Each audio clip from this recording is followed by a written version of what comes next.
RTC బస్సులో ప్రయాణికుడు మర్చిపోయిన 2 లక్షల రూపాయల బ్యాగును బాధితులకు అందజేసిన బస్సు కండక్టర్ డ్రైవర్లను ఆర్టీసీ అధికారులు అభినందించారు. నిజామాబాద్ నుండి నిర్మల్కు వస్తున్న బస్సులో ఓ ప్రయాణికుడు తన బ్యాగ్ మర్చిపోయాడు. నిర్మల్ చేరుకున్న తర్వాత బస్సులో ఉన్న బ్యాగును బస్సు డ్రైవర్ కండక్టర్లు తెరిచి చూడగా అందులో 2 లక్షల రూపాయలు కనిపించడంతో వాటిని ఆర్టీసీ డిపో సెక్యూరిటీ సిబ్బందికి అందజేశారు. అనంతరం బ్యాగ్ను మర్చిపోయిన ప్రయాణికుల సమాచారం తెలుసుకుని వారికి సమాచారం అందించారు. బ్యాగ్ వారిదేనని ధృవీకరించుకుని వారికి 2 లక్షల రూపాయలను అప్పగించారు. దీంతో ఆర్టీసీ డ్రైవర్ కండక్టర్ నిజాయితీని పలువురు అభినందించారు.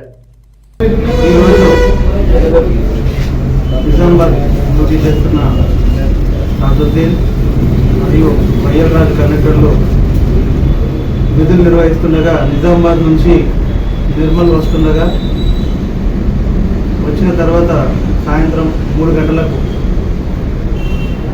బస్ స్టేషన్లో అప్పటి వరకు ప్రయాణం చేసిన ప్రయాణికుడు తన దగ్గర ఉన్న 2 లక్షలతో విలువ కూడిన బ్యాగ్ను బస్సులో మర్చిపోవడం, వెంటనే ఆ బస్సు యొక్క కండక్టర్ డ్రైవర్ గారు ఆ బ్యాగు తీసుకొని ఆర్టీసీ అధికారుల దగ్గరికి వచ్చి ప్రయాణికులకు అందజేయాలని కోరగా వారి వివరాలను తెలుసుకొని అన్నీ ధృవీకరించిన తర్వాత ఈరోజు ఇదే సమయానికి 5 గంటలకు వారికి అదే కండక్టర్ డ్రైవర్ మరియు ఆర్టీసీ అధికారుల మీదుగా వాళ్లకు సంబంధించిన 2 లక్షల నగదు రూపాయలను వారికి అందజేయడం జరిగింది.